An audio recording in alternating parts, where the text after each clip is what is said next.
കോൺഗ്രസിലെ പുകഞ്ഞ കൊള്ളിയാണ് ശശി തരൂര്. പൊതുവെ കുറച്ച് നാളായിട്ട് കോൺഗ്രസുമായിട്ട് അങ്ങോട്ട് ഈ കയ്യാലപ്പുറത്ത് തേങ്ങ പോലെ അങ്ങോട്ടും ചാടാം ഇങ്ങോട്ടും ചാടാം എന്ന രീതിയിൽ നിൽക്കുന്ന ഒരാളാണ് ശശി തരൂര്. ഇപ്പൊ നിയമസഭാ തെരഞ്ഞെടുപ്പ് വരുന്നു. അപ്പം ആ സമയത്ത് ശശി തരൂരിന്റെ പേരും എന്തായാലും ചർച്ചയിലോട്ട് വരേണ്ടതാണ്. അപ്പം തരൂര് ഈ നിയമസഭാ തെരഞ്ഞെടുപ്പില് മത്സരിക്കാൻ എന്തായാലും സാധ്യതയുണ്ടാവും, മത്സരിക്കും. എന്തായാലും അധികാരം എല്ലാവർക്കും വേണമല്ലോ. ഇപ്പൊ ഇരിക്കുന്ന ആർക്കും അധികാരം വേണ്ടാത്തവരൊന്നുമില്ല, എല്ലാവർക്കും വേണം. അപ്പം നേമം സീറ്റിലോട്ട് ശശി തരൂർ മത്സരിക്കുമെന്നൊരു ശ്രുതി കേൾക്കുന്നു. മത്സരിക്കുമോ? എന്തെങ്കിലും സാധ്യത അവിടെ ഉണ്ടോ?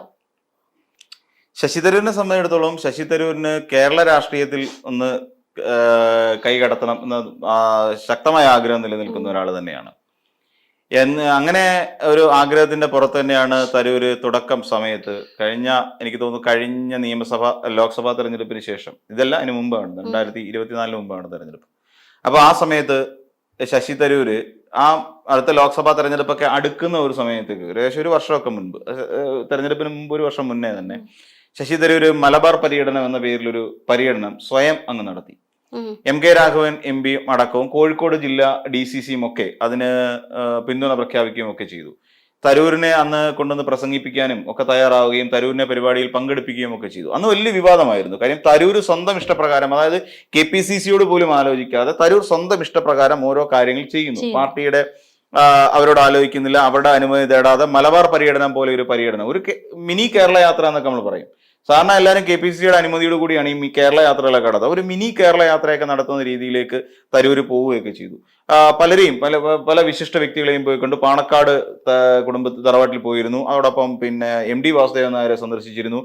T പത്മനാഭൻ, എനിക്ക് തോന്നുന്നു T പത്മനാഭനെയൊക്കെ സന്ദർശിച്ചിരുന്നു എന്ന് തോന്നുന്നു. അപ്പൊ അങ്ങനെ അവരെല്ലാം ഒരു സാമൂഹ്യ രാഷ്ട്രീയ പരിസ്ഥിതിയിൽ സാംസ്കാരിക രംഗത്ത് നിൽക്കുന്ന മിക്കവാറും എല്ലാ ആളുകളെയും മലബാർ മേഖല കേന്ദ്രീകരിച്ച് പ്രവർത്തിക്കുന്നവരെല്ലാം ശശി തരൂർ പോയി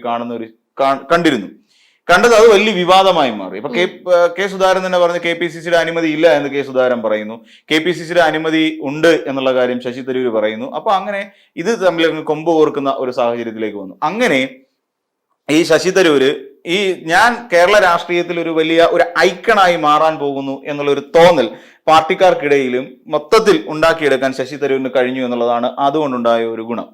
അപ്പോഴേക്കും ഈ കേരള ഘടകത്തിൽ നിന്നുണ്ടായ പ്രശ്നം എന്ന് വെച്ചാൽ KPCC ഇതിനകത്ത് ഇടഞ്ഞു. KPCC പറഞ്ഞു ഇത് പാടില്ലാത്ത കാര്യമാണ്. കാര്യം ഒരു സംസ്ഥാന കോൺഗ്രസിനെ സംബന്ധിച്ചിടത്തോളം KPCC എന്ന് പറയുന്ന കേരള പ്രദേശ് കോൺഗ്രസ് കമ്മിറ്റി എന്ന് പറയുന്ന ഒരു ഹയർ അതോറിറ്റി ഉണ്ട്. അപ്പം ഒരു കോൺഗ്രസ് പ്രവർത്തകൻ എന്ത് കാര്യം ചെയ്യുമ്പോഴും KPCCയുമായി കൂടി ആലോചിക്കണം, KPCCയുടെ അനുമതി വേണം. ഇതില്ലാതെ ചെയ്യാൻ പാടില്ല. അത് ശരിക്കും പറഞ്ഞാൽ അതൊരു സംഘടനാപരമായ ഒരു നല്ല കാര്യമാണ്. KPCC തന്നെ ചെയ്യണം. അന്ന് സംസ്ഥാന അധ്യക്ഷൻ K സുധാകരനായിരുന്നു. അപ്പൊ അങ്ങനെ ചെയ്യണം എന്നുള്ളതാണ് അന്ന് അവർ ആവശ്യപ്പെട്ടിരുന്ന കാര്യം. എന്നാൽ ഇതിൽ നിന്നെല്ലാം താൻ റിബലാണ് എന്നുള്ള തരത്തിൽ, ഞാൻ ഒരു വിമതനാണ്, അല്ലെന്നുണ്ടെങ്കിൽ ഞാൻ ഇതിലൊന്നും ഉൾപ്പെടാത്ത ഒരാളാണ് എന്നുള്ള തരത്തിൽ നിന്നാണ് ശശി തരൂർ പ്രതികരിച്ചത്. അന്ന് പിന്നെ VD സതീശൻ തന്നെ മാധ്യമ സമ്മേളനത്തിനിടയ്ക്ക് പറയുകയുണ്ടായി, ഈ ബലൂൺ, മാധ്യമങ്ങൾ ഊതിപ്പെരിപ്പിച്ച ബലൂൺ ആണ് ശരിക്കും ഈ ശശി തരൂർ എന്നുള്ള നിലയ്ക്ക് വരെ ആ കാര്യങ്ങൾ പറയുകയുണ്ടായി. അങ്ങനെ ശശി തരൂര് സത്യത്തിൽ ഇതിൽ നിന്നും ഒക്കെ പഠിച്ച ഒരു പാഠത്തിൽ നമുക്ക് മനസ്സിലാക്കാൻ കഴിയുന്ന കാര്യം, ശശി തരൂരിന് കേരള രാഷ്ട്രീയത്തിൽ ചെറുതല്ലാത്ത ഒരു സ്ഥാനം ആഗ്രഹമുണ്ട്. ചെറുതല്ലാത്ത ഒരു സ്ഥാനം എന്ന് വെച്ച് കഴിഞ്ഞാൽ ഒരു മുഖ്യമന്ത്രി പദമെങ്കിലും മിനിമം കിട്ടണം. ഇത് ശശി തരൂരിന്റെ അത്യാഗ്രഹമല്ല, അത് മിനിമം ആണ്. ശശി തരൂരിനെ സംബന്ധിച്ചിടത്തോളം മിനിമം ഒരു ഇതെന്ന് വെച്ച് കഴിഞ്ഞാൽ മിനിമം കേരളത്തിന്റെ മുഖ്യമന്ത്രി ആവണം. ശശി തരൂരിനെ സംബന്ധിച്ചിടത്തോളം ഒരു പോസിറ്റീവ് വശമുള്ളതെന്ന് വെച്ചാൽ യങ്സ്റ്റേഴ്സ്, സ്ത്രീകൾ, ഇവരുടെയൊക്കെ ഒരു വലിയ വോട്ട് ബാങ്ക് ശശി തരൂരിന്റെ പിന്നിലുണ്ട് എന്ന് നമുക്ക് ഏറെക്കുറെ ഊഹിക്കാവുന്നേ ഉള്ളൂ. ഇവരെല്ലാം ശശി തരൂരിനെ പിന്തുണച്ചുകൊണ്ട് നിൽക്കും. യുവാക്കൾക്ക് ഏറെ ഇഷ്ടം. കാരണം എന്ന് വെച്ചാൽ ഇതുവരെ ഉണ്ടായിരുന്ന കോൺഗ്രസിന്റെ മുഖ്യമന്ത്രിമാരെ എടുത്ത് പരിശോധിച്ചു കഴിഞ്ഞാൽ ഒരെണ്ണത്തിന് വിവരമില്ല. അപ്പൊ അങ്ങനെയുള്ള ഇതിൽ നിന്ന് മാറിക്കൊണ്ട് അത്യാവശ്യം ലോകപരിചയമുള്ള, വികസന കാഴ്ചപ്പാടുകളോട് നല്ല ആഭിമുഖ്യമുള്ള ഒരാൾ മുഖ്യമന്ത്രി ആകുന്നതിലെ കുറച്ചുകൂടെ നല്ലത്, കുറച്ചുകൂടെ മറ്റുള്ളവരെ അപേക്ഷിച്ച് നോക്കി കുറച്ച് യങ്ങറാണ്, കുറച്ച് എളുപ്പമുള്ള ഒരാൾ കൂടിയാണ്. അപ്പൊ അങ്ങനെയുള്ള ഒരാൾ പാർട്ടിയുടെ കോൺഗ്രസിന്റെ മുഖ്യമന്ത്രിയായി വരിക എന്ന് പറഞ്ഞാൽ യങ്സ്റ്റേഴ്സിന് താല്പര്യം ഉണ്ടാവും. യൂത്ത് കോൺഗ്രസിന്, ഇപ്പോഴത്തെ യൂത്ത് കോൺഗ്രസിനല്ല, അല്ലാതെ യഥാർത്ഥത്തിൽ അങ്ങനെ ചിന്തിക്കുന്ന യൂത്ത് എന്നുള്ള നിലയിൽ ചിന്തിക്കുന്നവരുടെ കാര്യമാണ് ഉദ്ദേശിച്ചത്. അപ്പൊ അവർക്കൊക്കെ താല്പര്യം ഉണ്ടാവും. അപ്പൊ അതുകൊണ്ട് തന്നെ ശശി തരൂരിന് അത് വളരെ ഒരു ഈസി വാക്ക് ഓവർ ആയിട്ടുള്ള ഒരു പരിപാടിയാണ് എന്നുള്ള കാര്യം ശശി തരൂർ ചിന്തിക്കുന്നുണ്ടായിരുന്നു. അപ്പോഴാണ് അങ്ങനെ വന്നപ്പോഴാണ് ലോക്സഭാ തെരഞ്ഞെടുപ്പിൽ വീണ്ടും തിരുവനന്തപുരത്ത് നിന്ന് MP ആകുകയും പറഞ്ഞു വിടുകയും ചെയ്യുന്നത്. പക്ഷെ ഇപ്പോഴത്തെ സാഹചര്യം അനുസരിച്ച് ശശി തരൂരിനെ സംബന്ധിച്ചിടത്തോളം ഒരു ബിഗ് ഓഫർ കിടപ്പുണ്ട്.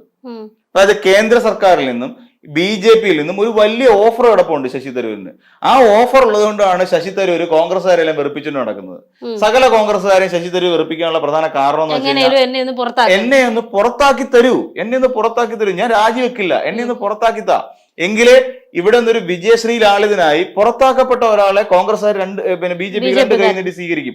ആ ഇരിക്കുന്ന ഓഫർ എടുത്ത് തേത്തണിഞ്ഞുകൊണ്ട് സുഖമായിട്ട് BJP-യുടെ ഒരു ശക്തനായ ഒരു നേതാവായി മാറാൻ കഴിയും ശശി തരൂരിന്. തന്നെയുമല്ല, നമ്മൾ കുറച്ചുകൂടെ ഒന്ന് കടന്ന് ചിന്തിച്ചു നോക്കിക്കഴിഞ്ഞാൽ ദേശീയ രാഷ്ട്രീയത്തിലേക്ക് BJP-ക്ക് നരേന്ദ്രമോദി, അമിത്ഷാ, യോഗി ആദിത്യനാഥ് എന്ന് പറയുന്ന ഈ 3 പേര് അങ്ങോട്ട് മാറി നിന്ന് കഴിഞ്ഞാൽ ഇനി ഒരു അടുത്ത ഒരു നല്ല ഒരു പ്രധാനമന്ത്രി എന്നുള്ള നിലയിലേക്ക് ആരെ ഉയർത്തി കാണിക്കും? ഇപ്പൊ അമിത്ഷായും നരേന്ദ്രമോദിയും തമ്മിൽ ഏകദേശം ഇങ്ങനെ വലിയ പ്രായ വ്യത്യാസങ്ങളൊന്നും ഇല്ല എങ്കിൽ തന്നെയും പ്രായം കൊണ്ട് ഏറെക്കുറെ സമന്മാരായി വരുന്നു. യോഗി ആദിത്യനാഥ് UP-യിൽ കാണിച്ചു കൂട്ടിയിട്ടുള്ള ഈ സാമൂഹ്യ അല്ലെങ്കിൽ ഒരു പരിഷ്കരണം എന്നുള്ള രീതി കാണിച്ചു കിട്ടിയതെല്ലാം പക്ക വർഗീയതയായിരുന്നു. പക്ഷെ ആ വർഗീയത ഉൾക്കൊള്ളാൻ ഇന്ത്യയിലെ ജനത തയ്യാറാവില്ല. അത്ര വർഗീയത പറ്റില്ല. ഈ യോഗി ആദിത്യനാഥിന്റെ നേതൃത്വത്തിലാണ് നമ്മുടെ എന്താ പറയാ താജ്മഹൽ തേജോ മഹാലയാണെന്ന് പറഞ്ഞുകൊണ്ട് ശിവക്ഷേത്രമാണെന്നും പറഞ്ഞുകൊണ്ട് അവിടെ ശിവസ്തുതിയൊക്കെ പാടിക്കൊണ്ട് നടക്കുന്ന ഒരു സമയം ഉണ്ടായിരുന്നത്. ഇത് വലിയ പ്രശ്നമാണ്. അപ്പൊ അതുകൊണ്ട് അത്ര വർഗീയതയൊന്നും രാജ്യത്തെ ജനങ്ങൾ അങ്ങോട്ട് ആക്സെപ്റ്റ് ചെയ്യില്ല. അപ്പൊ അതുകൊണ്ട് യോഗി ആദിത്യനാഥിനെ പ്രധാനമന്ത്രിയായി കാണാൻ ഇവിടുത്തെ ഭൂരിപക്ഷം വരുന്ന ജനങ്ങളും തയ്യാറാവില്ല. നരേന്ദ്രമോദി എന്ന് പറയുന്നത് ഒരുപക്ഷെ വർഗീയത കുറച്ചും പ്രവർത്തനം കൂടുതലും എന്ന് പറയുന്ന രീതിയിലുള്ള ഒരു പ്രധാനമന്ത്രി എന്ന് പറയുന്ന ഒരു നിലയ്ക്ക് നിന്ന് പോകുന്ന ഒരാൾ തന്നെയാണ്. അപ്പൊ അതിനകത്ത് നമുക്ക് യാതൊരു എതിരഭിപ്രായം പറയാനില്ല. അപ്പൊ അതുകൊണ്ട് തന്നെ അതിനുശേഷം ആര് എന്ന് പറയുന്ന ഒരു വലിയ ചോദ്യമുണ്ട്. ഈ ചോദ്യത്തിനുള്ള നാളത്തെ അല്ലെങ്കിൽ ഒരു ദീർഘകാലം അങ്ങോട്ട് കഴിഞ്ഞു അതിനുള്ള ഒരു ഉത്തരമാണ് ശരിക്കും പറഞ്ഞാൽ ഈ നമ്മുടെ മുന്നിൽ നിൽക്കുന്ന ശരിക്കും എന്റെ ഒരു തോട്ടതാണ്. അതിനുള്ളൊരു ഉത്തരമായിട്ടാണ് ശരിക്കും ഇദ്ദേഹം നിൽക്കുന്നത്, ശശി തരൂർ നിൽക്കുന്നത്. ശശി തരൂരിനെ സംബന്ധിച്ചിടത്തോളം ലോകപരിജ്ഞാനമുണ്ട്, ലോകത്തുള്ള സകല കാര്യങ്ങളെ കുറിച്ച് അറിയാം. ഇടയ്ക്ക് ഹിന്ദുയിസത്തെ കുറിച്ച് നല്ല രീതിയിൽ അദ്ദേഹം ചിന്തിക്കുന്നുണ്ട്, പ്രസംഗിക്കുന്നുണ്ട്. ഇതെല്ലാം നാളെ അങ്ങനെ ഒരു സാഹചര്യം ഉണ്ടായി കഴിഞ്ഞാലും ശശി തരൂരിന് പ്രധാനമന്ത്രിയാകുന്ന ഒരു അവസ്ഥയിലേക്ക് വന്നാലും ആരും കുറ്റം പറയില്ല. കേരളത്തിൽ ഒരു പുതിയ ട്രെൻഡ് ഉണ്ടാക്കിയെടുക്കാൻ സാധിക്കും. എനിക്ക് തോന്നുന്ന ഒരു പുതിയ ട്രെൻഡ് ഉണ്ടാകാം. കാരണം ഇപ്പോഴും ലോക്സഭാ തെരഞ്ഞെടുപ്പിൽ നമുക്ക് BJP-യെ സംബന്ധിച്ചിടത്തോളം ആകെ ഒരു സീറ്റാണ് കിട്ടിയിരിക്കുന്നത്. സുരേഷ് ഗോപി എന്ന് പറയുന്ന ഒരാൾക്കാണ്. വലിയ ഗുണമില്ലെങ്കിൽ തന്നെ ആ ഒരൊറ്റ സീറ്റേ ഉള്ളൂ, അല്ല വേറെ സീറ്റുകളില്ല. നേരെ മറിച്ച് ശശി തരൂർ പ്രധാനമന്ത്രി ആകുന്ന ഒരു സാഹചര്യം വരുമ്പോൾ ടോട്ടൽ ഒരു കളത്തിൽ ഒരു മാറ്റം ഉണ്ടാവും. നമ്മുടെ കേരളത്തിൽ ഒരു വലിയ സ്വാധീനം ഉണ്ടാക്കിയെടുക്കാൻ അതിന് സാധിക്കും എന്ന് പറയുന്ന പോലെ ഒരു ചെറിയ പരിപാടി അവിടെ നടക്കാനുള്ള സാധ്യത വരും ഭാവിയിൽ ചിലപ്പോൾ നമ്മുടെ കേരളത്തിൽ ഉണ്ടായേക്കാം. ഈ പറയുന്ന ശശി തരൂർ അങ്ങനെ ഒരു ഐക്കണായി മാറുന്ന ഒരു സാഹചര്യം ഉണ്ടെങ്കിൽ. അപ്പൊ അതുകൊണ്ടായിരിക്കും ഈ നിയമം എന്നുള്ള ഒരു നിയമം വരുന്നതെന്ന് വെച്ച് കഴിഞ്ഞാൽ അവിടെ ശരിക്കും നിയമമണ്ഡലം കേരളത്തിലുള്ള ഒട്ടുമിക്ക കോൺഗ്രസ്സുകാർക്കും മത്സരിക്കാൻ പേടിയുള്ള ഒരു മണ്ഡലമാണ്. അതൊരു അവരെ സംബന്ധിച്ചിടത്തോളം ഒരു ഭാർഗവീ നിലയമാണ് നിയമമണ്ഡലം. കാരണം എന്തുകൊണ്ടാണ് അങ്ങനെ ഭാർഗവീ നിലയം ആക്കിയതാരാന്ന് ചോദിച്ചാൽ അതും കോൺഗ്രസ്സുകാർ തന്നെ ആക്കി തീർത്തതാണ്. അതായത് VS ശിവകുമാർ എന്ന് പറയുന്ന ഒരു മുൻ മന്ത്രി, അതായത് ആരോഗ്യവകുപ്പ് മന്ത്രി ആയിരിക്കുന്ന കാലഘട്ടത്തിൽ അദ്ദേഹത്തിന് ആ കാലഘട്ടത്തിൽ അദ്ദേഹം ഒരു ആശുപത്രി അദ്ദേഹം വാങ്ങുകയൊക്കെ ഉണ്ടായി ബിനാമി പേരിൽ. അപ്പൊ അങ്ങനെ വരവിൽ കവിഞ്ഞ സ്വത്ത് സമ്പാദനം എന്നുള്ള ഒരു പേര് ദോഷം ഈ VS ശിവകുമാറിനുണ്ടായി. അപ്പൊ അതായത് പറയുന്നത് ഇപ്പൊ UDF-ന്റെ ഭരണകാലത്തുണ്ടായിരുന്ന UDF-ലെ മന്ത്രിമാരെല്ലാവരും തന്നെ അത്യാവശ്യം എന്നല്ല നല്ല രീതിയിൽ അഴിമതി കാണിച്ചിരുന്ന ആൾക്കാർ തന്നെയാണ്. കെ ബാബു ആണെങ്കിലും ഈ VS ശിവകുമാർ ആണെങ്കിലും അങ്ങോട്ട് വന്നു കഴിഞ്ഞാൽ ആരൊക്കെയുണ്ട്, നമ്മുടെ KM മാണി, ഉമ്മൻചാണ്ടി വരെ അതിന്റെ പരിധി വന്ന ആളുകളാണ്. അപ്പോൾ അങ്ങനെ വരുന്ന ഒരു സാഹചര്യത്തിൽ ഈ ശിവകുമാർ അന്ന് ആശുപത്രി വാങ്ങി എന്ന് പറയുന്ന ഒരു പ്രശ്നമൊക്കെ ഉണ്ടായി. അങ്ങനെ പുള്ളിക്കെതിരായിട്ട് ഒരു ED അന്വേഷണമൊക്കെ അങ്ങോട്ട് പുട്ടപ്പ് ചെയ്തു. എന്നാൽ ആ ED അന്വേഷണത്തെ ചെറുക്കാൻ വേണ്ടിയിട്ട് തനിക്കൊരു ED അന്വേഷണം ഉണ്ടാകരുത്, തന്നെ അറസ്റ്റ് ചെയ്യപ്പെടരുത് എന്ന് പറയുന്ന ഒരു തോട്ടുള്ളതുകൊണ്ട് തന്നെ VS ശിവകുമാർ നല്ല രീതിയിൽ ഒരു പുഷ് ചെയ്തോടെ. ആ പുഷ് ചെയ്തതിന്റെ ഭാഗമായിട്ടാണ് നേമം എന്ന് പറയുന്ന നിയോജക മണ്ഡലം കോൺഗ്രസിനും CPM-നും പ്രാധാന്യം ഉണ്ടായിരുന്ന ആ മണ്ഡലം ഒറ്റ തെരഞ്ഞെടുപ്പ് കൊണ്ട് തന്നെ ഈ CPM-നും BJP-ക്കും പ്രാധാന്യമുള്ള മണ്ഡലമായി മാറുകയും UDF-ന് നഷ്ടമാവുകയും ചെയ്തത് അങ്ങനെ ഒരു ഒറ്റ റീസൺ കൊണ്ടാണ്. ഇതിനകത്ത് അവിടെ വ്യാപകമായി വോട്ട് മറിക്കാൻ VS ശിവകുമാറിനെ കൊണ്ട് കഴിഞ്ഞു. അങ്ങനെ VS ശിവകുമാർ വോട്ട് മറിച്ചതിന്റെ പരിണിത ഫലമായിട്ടാണ് ആ മണ്ഡലത്തെ രാജഗോപാൽ വിജയിക്കുന്നത്. ഇങ്ങനെ ഒരു വലിയ കള്ളക്കളി അവിടെ നടന്നിട്ടുണ്ട്. അതോടുകൂടി ആ ഒരു കള്ളക്കളിയോട് കൂടി തന്നെ നേമം മണ്ഡലം കോൺഗ്രസിന് ബാലികേറാമലയായി മാറി. കോൺഗ്രസിനെ സംബന്ധിച്ചിടത്തോളം അതൊരു ഭാർഗവീ നിലയമായി മാറി എന്നുള്ളതാണ് യഥാർത്ഥത്തിൽ നടന്ന കാര്യം. അപ്പൊ അതുകൊണ്ട് തന്നെ നമുക്കറിയാം K മുരളീധരൻ അവിടെ മത്സരിക്കാൻ പേടിച്ച ഒരാളാണ്. കഴിഞ്ഞ തെരഞ്ഞെടുപ്പുമായിട്ട് ബന്ധപ്പെട്ടുകൊണ്ട് ഉമ്മൻചാണ്ടി മത്സരിപ്പിക്കാൻ നോക്കിയതാണ്. ഉമ്മൻചാണ്ടി പക്ഷെ അവിടെ കൊടുക്കും എന്ന് പറഞ്ഞിട്ട് പോലും ഉമ്മൻചാണ്ടി ഏറ്റവും അവസാനം തന്റെ അനുയായികളെ വീടിന് പുറത്ത് കയറ്റിയിരുത്തി സമരം ചെയ്യിക്കുന്ന ഒരു സമയം വരെ ഉണ്ടായി.